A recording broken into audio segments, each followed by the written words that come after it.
आपके वाले से पढ़ता हूँ। गजल भी बारब होकर,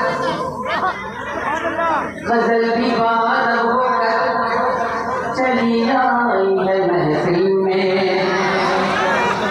गजल भी बारब होकर चली आई है महफिल में, गजल भी बारब होकर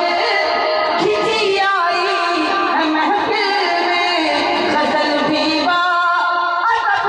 होकर खिंची आई है महफिल में, क्योंकि नबी की नात का, नबी की नात का हम लब पे नगमा लेके बैठे हैं, नबी की नात का हम लब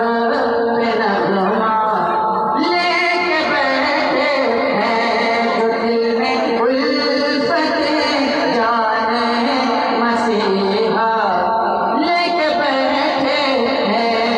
जो दिल में उल्फत जाने मसीहा लेके बैठे हैं। बहुत सारे लोग बहुत सारे लोग आला हज़रत के नाम का नारा तो लगाते हैं, लेकिन आला हज़रत से दूरी रखते हैं। एक शेर पढ़ता हूँ, शेर नाम से जाए दास्ते